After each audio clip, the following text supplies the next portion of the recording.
উগান্ডার মারিয়াম নাবাতানজি বাবিরিয়ে, যিনি মামা উগান্ডা নামেও পরিচিত, মাত্র ৪৩ বছর বয়সের মধ্যেই ৪৪ সন্তানের জন্ম দিয়ে বিশ্বজুড়ে আলোচনায় আসেন।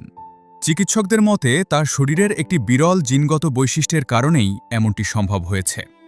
চিকিৎসা পরীক্ষায় জানা যায় মারিয়ামের হাইপার ওভুলেশন নামের একটি বিরল অবস্থা রয়েছে, অর্থাৎ প্রতিটি মাসিক চক্রে তার ডিম্বাশয় থেকে স্বাভাবিকের তুলনায় অনেক বেশি ডিম্বাণু নিঃসৃত হয়। ফলে প্রতিবার গর্ভধারণে একাধিক সন্তান জন্ম নেওয়ার সম্ভাবনা অত্যন্ত বেশি ছিল।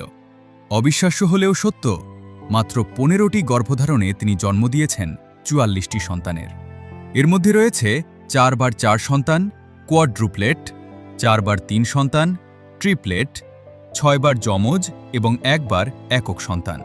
তার কয়েক সন্তান জন্মের পরপরই মারা যাওয়ায় বর্তমানে জীবিত সন্তানের সংখ্যা ৩৮ জন। চিকিৎসকেরা তাকে আর সন্তান না নেওয়ার পরামর্শ দিয়েছিলেন, কিন্তু মারিয়ামের ভাষ্য অনুযায়ী জন্ম নিয়ন্ত্রণের সুযোগ তার ছিল না। তিনি জানান তার স্বামী তাকে গর্ভনিরোধক ব্যবহারের স্বাধীনতা দিতেন না। পরবর্তীতে স্বামী তাকে এবং সন্তানদের ছেড়ে চলে যান। এরপর শুরু হয় এক সিঙ্গল মাদারের সংগ্রামী জীবন।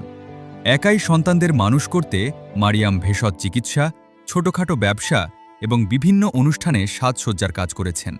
প্রতিদিন সকাল থেকে রাত পর্যন্ত কঠোর পরিশ্রম করে তিনি সন্তানদের খাবার, শিক্ষা ও অন্যান্য প্রয়োজন মেটানোর চেষ্টা করেছেন। এক সাক্ষাৎকারে তিনি জানান, দিনে শুরু হতো ভোরে উঠে এতগুলো সন্তানের জন্য রান্না করার মাধ্যমে। এরপর সারাদিন কাজ করে আবার রাতে বাড়ি ফিরে সবার জন্য খাবার প্রস্তুত করতেন। বিবিসিকে দেওয়া এক সাক্ষাৎকারে মারিয়াম বলেছিলেন, ঈশ্বর আমাকে এই সন্তানদের দিয়েছেন, তাই তাদের দেখাশোনার দায়িত্বও আমার। জীবনে যদি কোনো বোঝা তোমার কাঁধে তুলে দেওয়া হয়, তবে সেটি বহন করতেই হবে।